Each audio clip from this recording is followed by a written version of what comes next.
अस्सलामुअलैकुम everyone, I am Noor and today हम क्या पढ़ेंगे। हम उसी चैप्टर को कंटिन्यू करेंगे। चैप्टर 3 को हमने स्टार्ट किया था नर्सिंग एथिक्स के, और आज हम उसी को फर्दर बढ़ाएंगे। ठीक है, तो पिछले लेक्चर में ये पॉइंट मुझसे मिस हो गया था कि हम जो नर्सिंग डिलेमास पढ़ रहे थे तो उसमें मुझसे ये एक पॉइंट मिस हो गया था। तो अब इस पॉइंट को हम पढ़ते हैं कि नर्सिंग डिलेमास जो हमने पिछले 5 पढ़े थे उनमें ये छठा डिलेमा है कि ये नर्सिस को कौन कौन से डिलेमास फेस करने पड़ते हैं। ठीक है, तो अगर आपको नर्सिंग डिलेमा के बारे में नहीं पता तो मैंने आपको पिछले लेक्चर में उसको एक्सप्लेन कर दिया था, आप पिछले लेक्चर को पढ़ लीजिएगा।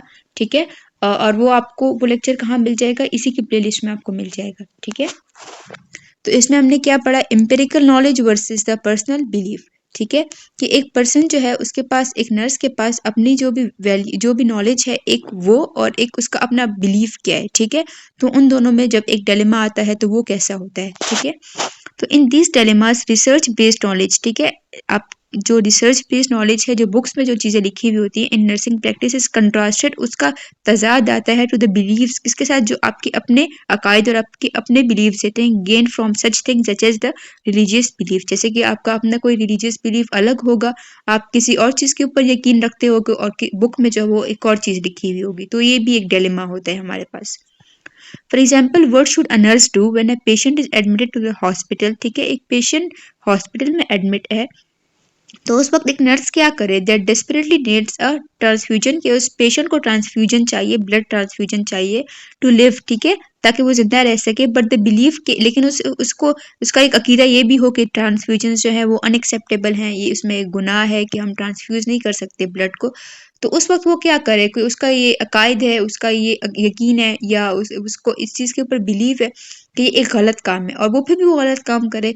तो अब यहाँ पर एक डिलेमा है कि उसकी एम्पेरिकल नॉलेज क्या कहती है और उसका पर्सनल बिलीफ क्या है। ठीक है, तो the nurse knows that the patient will die, लेकिन उसको ये भी पता है कि पेशेंट मर जाएगा अगर उसको ट्रांसफ्यूजन ना मिले। तो उस वक्त जो है वो एक और डिलेमा होता है कि अब मैं इस सिचुएशन में क्या करूँ। ठीक है, अच्छा, अब strategies to enhance the ethical decisions, कौन कौन सी वो स्ट्रेटजीज हैं जिससे हम अपने एथिकल डिसीजंस को इनहेंस कर सकते हैं। ठीक है, कि हम जो भी फैसला करें उसमें कम से कम एरर हो। ठीक है, तो सबसे पहले हमारे पास क्या है, the following strategies should be taken by nurses to overcome the moral distress on the job. ठीक है, उसको कोई मोरल डिस्ट्रेस ना हो, कोई भी टेंशन ना हो, तो जितना कम कर सके उस टेंशन को, तो उसके लिए उसको चाहिए कि वो इन स्ट्रेटजीज को फॉलो करे। कौन कौन सी हैं, become aware of your own values, कि आपको अपनी वैल्यूज के बारे में पता होना चाहिए, and ethical aspects of nursing, और आपको जो भी एथिकल चीज़ें हैं, जो भी मॉरल वैल्यूज हैं नर्सिंग में, कि आपने इस चीज़ को फॉलो करना है, आपने इस चीज़ को फॉलो करना है, वो आपको अच्छे से पता होने चाहिए। ठीक है, be familiar with the nursing code of ethics, के नर्सिंग में कोड ऑफ एथिक्स क्या क्या है, कि नर्सिंग का कोई जो इदारा है उसने कुछ ना कुछ एथिक्स के रूल्स बनाए हुए होंगे, कुछ ना कुछ ऐसे रूल्स बनाए होंगे जिसको आपने फॉलो करना होगा, तो आपको उनसे अच्छी तरीके से वाकिफ होना चाहिए।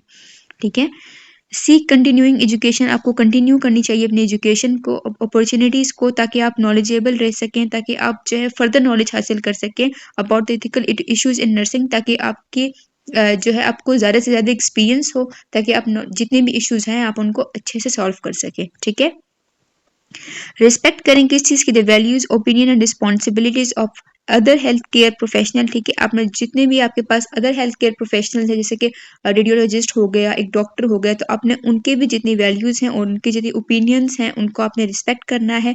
That may be different from your own, और उनके जो ख्यालात होंगे वो आपसे डिफरेंट हो सकते हैं, लेकिन आपने उनके ख्यालात को भी सोचना है और अपने ख्यालात को भी सोचना है। ठीक है, serve on institutional ethical committees. ठीक है, आपने किस चीज़ के ऊपर रिलाई करना है, जो एक एथिक्स कमेटीज जो बनी हुई होती हैं। ठीक है, आपने उनसे जाके फैसला करना है, आपने उनसे जाके मशवरा करना है कि मैं इस चीज़ में, इस कंडीशन में मैं क्या करूँ।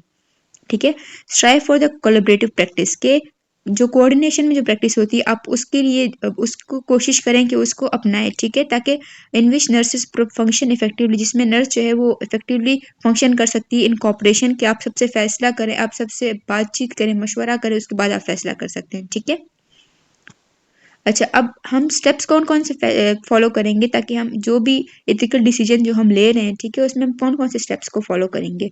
ठीक है, फर्दर जो है आगे एक्सप्लेन हुए हैं कि गैदर द फैक्ट्स, क्या पहले आपने फैक्ट्स को इकट्ठा करना है, फिर आपने डिफाइन करना है कि एथिकल इशू है कि आपके पास, फिर आपने आइडेंटिफाई द इफेक्टेड पार्टीज, जो भी स्टेक होल्डर्स जो इफेक्ट हो रहे हैं आपने उनको आइडेंटिफाई करना है, identify the consequences, identify the obligations, consider your character and integrity, think creatively about the potential actions and check your gut. And the ninth one is the decide on the proper ethical action and be prepared to deal with the opposing arguments. ठीक है, तो ये सारे बारी बारी यहाँ पर explain हुए हैं, तो अब इसको हम अच्छे से एक्सप्लेन करेंगे। ठीक है, सबसे पहले क्या है गैदर द फैक्ट्स, कि आपके पास एक मसला आया, अब आपने उसके बारे में जितने भी फैक्ट्स हैं आपने उनको इकट्ठा कर लेना है। ठीक है, the first step is to gather all the relevant information, तमाम की तमाम इन्फॉर्मेशन आपने इकट्ठी कर लेनी है, एंड फैक्ट्स जो भी सच्चाइयाँ वो सबको आपने इकट्ठा किया related to the ethical dilemma, उस डिलेमा के बारे में जो भी एथिकल डिलेमा आपको आया। For example this includes the understanding the situation, आपने सिचुएशन को अंडरस्टैंड किया अच्छे तरीके से, इंडिविजुअल्स को जो जो इन्वॉल्व है उसके अंदर आपने उनको अंडरस्टैंड किया, एंड एनी कॉन्टेक्स्ट डिटेल्स, और जितनी भी डिटेल्स वगैरह थी उससे रिलेटेड आपने उन सबको अच्छे से अंडरस्टैंड किया। पहला स्टेप ये है। ठीक है, don't jump to conclusion without the facts, ठीक है, डायरेक्ट आपने जंप नहीं कर लेना कंक्लूजन्स की तरफ, आपने पहले अच्छे से इन्फॉर्मेशन गैदर की, आपने उसके बारे में सोच विचार करनी है। ठीक है, क्वेश्चंस टू आस्क, आपने क्वेश्चन पूछना है कि हु, कौन यहाँ पर इफेक्ट हो रहा है, मसला क्या है, कहाँ पर है, कब है, क्यों है, कैसे है, ये सब कुछ आपने देख लेना है। ठीक है, उसके बाद क्या है कि डिफाइन द एथिकल इशू, फिर आपने देखना है कि वो एथिकल इशू है क्या, उसको आपने डीपली देखना है। ठीक है, identify and clarify the ethical problems और dilemmas that exist within a given situation, कि इस सिचुएशन में कौन सा एथिकल डिलेमा, जैसे हम वो 6 डिलेमास पढ़े ना, तो उनमें से आप देखो कि कौन सा एथिकल डिलेमा है यहाँ पर।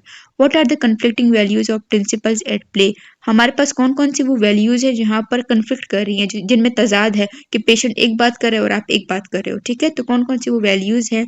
Don't jump to solution, solution के ऊपर डायरेक्ट जंप ना करो without first identifying the ethical situation, पहले आप एथिकल सिचुएशन को अच्छे से आइडेंटिफाई करो कि आखिर ये मसला कौन कौन सा है, डिलेमा क्या है। ठीक है, define the ethical basis for the issue you want to focus on. ठीक है, उसके बाद जो है आपने फोकस करना है किस चीज के ऊपर, कि आपने उसको कौन कौन सी एथिकल बेसिस प्रोवाइड करनी है। ठीक है, देयर में भी मल्टीपल एथिकल इश्यूज, बहुत सारे इश्यूज हो सकते हैं, लेकिन आपने पहले किसी मेजर के ऊपर फोकस करना है। ठीक है, फिर है आइडेंटिफाई द इफेक्टेड पार्टीज, आपने ये चीज देखनी है कि इस इश्यू से, इस डिलेमा से कितनी कितनी लोग इफेक्ट हो रहे हैं।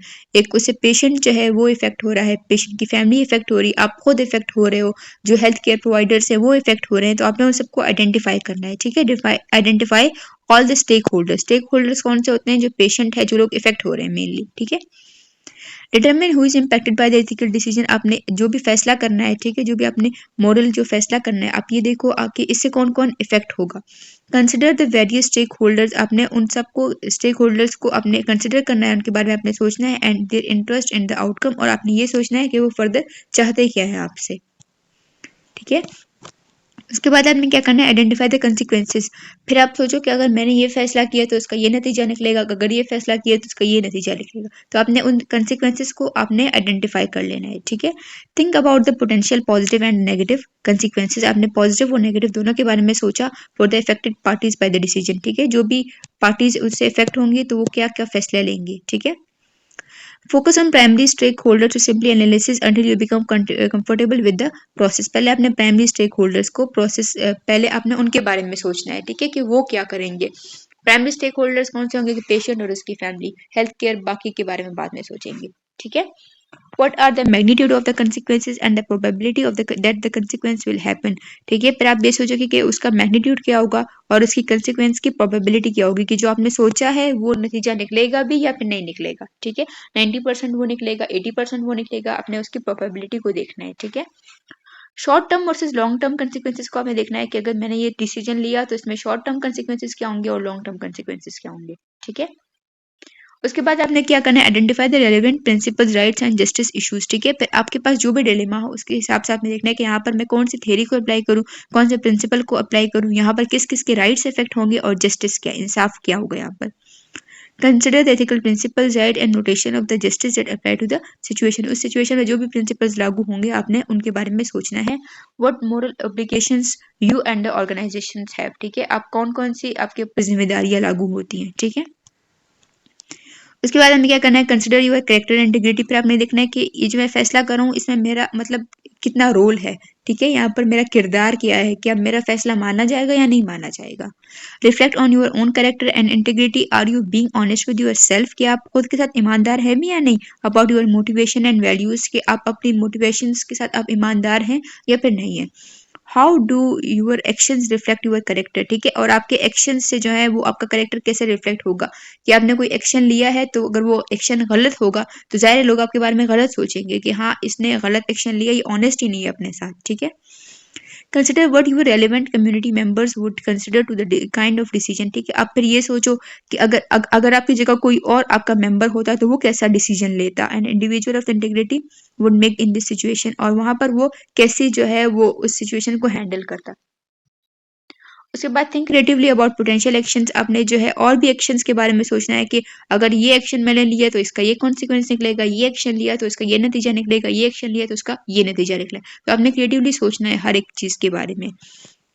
Generate a list of possible actions, ठीक है, अपने पॉसिबल एक्शंस की एक लिस्ट बनाई और solutions to the ethical dilemma, ठीक है, और सॉल्यूशंस जो भी निकलेंगे उसके उस एथिकल डिलेमा के। Be open to innovative approaches that may reconcile conflicting values, ठीक है, आपने इनोवेटिव मतलब आपने हर एंगल से आपने सोचना है, ठीक है, कि इस कन्फ्लिक्टिंग वैल्यूज को हम कैसे खत्म कर सकते हैं। If you have come up with the solutions A and B, अगर आपके पास दो सॉल्यूशंस हैं A and B, try to brainstorm and come up with the solution C. तो आपने थोड़ा और दिमाग लगाना है, ठीक है, कि आप सॉल्यूशन सी भी निकाल सकते हो, ठीक है। That my satisfy the interest of the primary parties involve in the situation, जिससे हमारे पास मुतमईन हो जाए जो भी स्टेक होल्डर जो इन्वॉल्व है इस डिलेमा में, ठीक है। उसके बाद आपने अपने गट को चेक करना है। मतलब गट का क्या मतलब होता है कि आपने अपनी एक इंसान की फीलिंग्स होती है नहीं कि नहीं ऐसा नहीं ऐसे करना चाहिए, जो होता है ना वो अपनी नफ्स की आपकी ज़मीर की जो फीलिंग्स होती हैं आपने उनको भी चेक करना है, ठीक है, कि आपका दिल क्या कहता है। ट्रस्ट भी इंट्यूशन, जो भी आपके इंट्यूशंस हैं, आपकी जो भी ज़मीर आपको जो भी कहते हैं उसके ऊपर भी ट्रस्ट करना चाहिए, एंड इमोशंस के ऊपर भी ट्रस्ट करना चाहिए टू सम एक्सटेंट, ठीक है। तो आपने अपने इंस्टीट्यूशंस जो हैं उनके बारे में भी सोचना है कि आपके अपने ख्यालात क्या हैं, आपका दिल क्या कहता है, ठीक है। Even through the prior steps have argued for a highly rational process, लेकिन जैसे हमने ये सोचा कि जितने भी पिछले स्टेप्स थे तो इनमें क्या था कि ये लोग ये कह रहे थे कि स्टेप्स के आपने हाईली रैशनल मतलब बहुत दिमाग से सोचना है, ठीक है, ये एक बहुत दिमाग वाला प्रोसेस है। अच्छे तरीके से आपने सोचना है, लेकिन फिर भी आपने थोड़ा सा इमोशनल वैल्यू को देखना है, ठीक है। But it is always good to check your gut, लेकिन आपको अपने गट को भी अपनी फीलिंग्स को भी देखना होगा।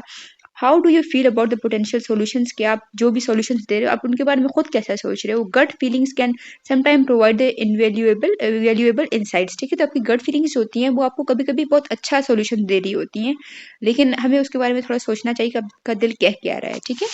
पार्टिकुलरली रेलिवेंट, तो क्या होता है कि वो रेलिवेंट होता है if you have a lot of experience in the area expert decision making. अगर आपको ऑलरेडी बहुत सारे एक्सपीरियंस है तो वो रेलिवेंट हो सकते हैं, वो गट फीलिंग वो आपको सच बोल सकती हैं, ठीक है। उसके बाद है decide on your course of an action, ठीक है। उसके बाद अपने एक्शन के बारे में सोचना है कि अब मैं क्या करूं, and prepare responses to those who may oppose your position. और फिर आपने ये भी सोचना है कि अगर मैंने ये फैसला सुनाया तो उसमें वो लोग ये बात करेंगे, तो इस बात का मैंने क्या क्या जवाब देना है, ठीक है। Based on the previous step make a decision on the most ethically sound course of action, ठीक है। सबसे इम्पोर्टेंट जितने भी आपने स्टेप्स लिए, ठीक है, उसके बाद आपने कैसा फैसला करना है, एक बहुत इथिकली एक बहुत इखलाकी तौर पर सही फैसला होना चाहिए, ठीक है। Be ready to defend your decision, और आपको तैयार रहना चाहिए कि अगर कोई बात जो है वो कोई बात करे तो आपको अपने डिसीजन को डिफेंड करना आना चाहिए, ठीक है, कि आप ये कह सकें कि अगर मैंने ये डिसीजन किया है तो ये मैंने क्यों किया है। And address the opposing argument, और जितने भी आपके अपोजिंग आर्ग्यूमेंट्स आएंगे, आपके खिलाफ जितने भी बातें होंगी, आपने उनका फैसला करना है, ठीक है। As ethical dilemmas open involve differing perspective, जैसे कि एथिकल डिलेमास में आपको पता है कि डिफरेंट पर्सपेक्टिव्स होते हैं, कोई क्या सोच रहा होता है और कोई क्या सोच रहा होता है, ठीक है। हर इंसान का अपना पॉइंट ऑफ व्यू होता है। उसके बाद यहाँ पर आपको एक सिनेरियो दिया हुआ है, तो ये सिनेरियो आप खुद ही रीड कर लीजिएगा, इसमें कोई इतनी बड़ी बात नहीं है, ठीक है। और यहाँ पर फिर है एथिकल डिलेमास। अब वही एथिकल डिलेमास है कि what should a health professional do when he और she sees a colleague engaging in unethical act, के एक पर्सन है, फॉर एग्जांपल आपकी कोई फ्रेंड है, ठीक है, आपने उसको देखा कि वो किसी अनएथिकल एक्ट में है, कोई ऐसा काम कर रही है जो कि एथिकली राइट नहीं है, जो कि अखलाकी तौर पर ठीक नहीं है, तो आप क्या करें, ठीक है, ठीक है। अब because of the family wish के एक फैमिली चाहती है कि जो भी टर्मिनल इल स्टेटस है, एक पेशेंट है, वो उसकी डेथ होने वाली है और वो ना बताया जाए पेशेंट को, तो नर्स को क्या करना चाहिए कि वो नर्स को उसको बताना चाहिए कि वो मर रहा है या फिर वो नहीं मर रहा, ठीक है। तो क्या करना चाहिए, what should the nurse do ethically, nurse को एथिकली क्या करना चाहिए कि अगर वो पेशेंट खुद से पूछे कि वो कैसा है, तो तब वो नर्स क्या करेगी, ठीक है। Is lying to a patient ever ethical, क्या एक पेशेंट से झूठ बोलना इखलाकी तौर पर ठीक होगा। व्हाट कंस्टिट्यूट्स अ लाई, ठीक है, एक लाई क्या, एक झूठ होगा क्या। और इस प्लेसिबो अलाई, क्या एक पेशेंट जो है उसको आप मरने के लिए छोड़ रहे हो, ठीक है, तो क्या वो झूठ होगा। मतलब फॉर एग्जांपल एक पेशेंट चाहता है कि वो खुद मर जाए, ठीक है, तो प्लेसिबो इसको क्या कहते हैं, ठीक है, तो क्या वो ठीक होगा। Should the nurse follow a doctor's order if she think that there is a potential problem with the order, क्या एक नर्स जो है उसको ऑर्डर को उस वक्त भी फॉलो करना चाहिए जब उसको पता हो कि इस ऑर्डर में कोई ना कोई मसला है, कि जो डॉक्टर ने मेडिसिन लिखी हैं उसके साइड इफेक्ट्स जो हैं वो पेशेंट को और खराब कर सकते हैं, ठीक है। अब एथिकल डिलेमा यहाँ पर है, two ethical principles are do do not harm and do good, ठीक है, दो एथिकल प्रिंसिपल्स हैं कि do not harm and do good, के आपने किसी को नुकसान नहीं पहुंचाना और आपने अच्छा करना है। तो what do we mean by harm and good, तो अब इसमें हार्म और गुड का क्या मतलब हुआ, ठीक है। Health professional have two basic ethical obligations, अब हेल्थ प्रोफेशनल की दो बेसिक ऑब्लिगेशंस होती हैं जो उनके ऊपर लागू होती है, ठीक है। ऑब्लिगेशंस का मतलब क्या, जिम्मेदारियां होती हैं। टू एक्सटेंड लाइफ, ताकि वो लाइफ को क्या कर सके, बढ़ा सकें, या to lessen the pain and suffering, और जो उसका पेन है और सफरिंग है उसको कम कर सकें। तो क्या वो दोनों एक टाइम पे कर सकती हैं, do can do they do both in this situation when morphine में शॉर्टन पेशेंट लाइफ। अब मॉर्फिन है फॉर एग्जांपल, मॉर्फिन से एक पेशेंट का पेन तो कम हो जाएगा लेकिन उसकी लाइफ कम हो जाएगी साथ में, तो वो इन दोनों कामों को एक टाइम पे नहीं कर सकता, तो ये एक और एथिकल डिलेमा है। How do you balance a patient right to make their own medical decision, अब आप कैसे बैलेंस करोगे कि एक पेशेंट जो है वो अपना खुद का डिसीजन करना चाहता है, खुद की ऑटोनॉमी चाहता है, with your duty to provide the best care possible, ठीक है, और आपकी ये ड्यूटी है कि आप उसको बेस्ट केयर प्रोवाइड कर सकते हो, ठीक है। और वो कह रहा है कि मुझे ट्रीटमेंट नहीं चाहिए, तो अब इस डिलेमा में आप क्या करोगे कि एक पेशेंट है वो कहता है कि मुझे ट्रीटमेंट नहीं चाहिए, तो आपको एक पेशेंट की एटोनमी को भी फॉलो करना होगा और दूसरा आपको उसको बेनिफिशेंस प्रोवाइड करना है, उसने उसको अपनी अच्छी केयर प्रोवाइड करनी है, तो अब यहाँ पर आप क्या करेंगे, ठीक है, तो ये भी एक एथिकल डिलेमा हो गया। तो ये चैप्टर था, ये सारा का सारा बिल्कुल एथिकल डायलेमास के ऊपर बेस्ड था, कुछ खास इतना ज़्यादा नहीं था, लेकिन एक बार पढ़ा दिया तो अच्छा हो गया। और सिनेरियो आप खुद रीड कर लीजिएगा, उसमें कुछ भी नहीं है, मिस्टर स्मिथ की बात हो रही है कि उसने मेडिसिन लेनी है नहीं लेनी है, इस तरह की कोई बात है, ठीक है। अब यहाँ पर हमारा चैप्टर जो है वो एंड होता है, और thank you so much for your attention. अच्छा, तो अब आपको यहाँ पर कोई भी बात समझ में नहीं आई तो आप मुझसे पूछ सकते हो, और अब नेक्स्ट जो है वो मैं आपको चैप्टर 4 पढ़ाऊँगी बहुत जल्द इंशाल्लाह।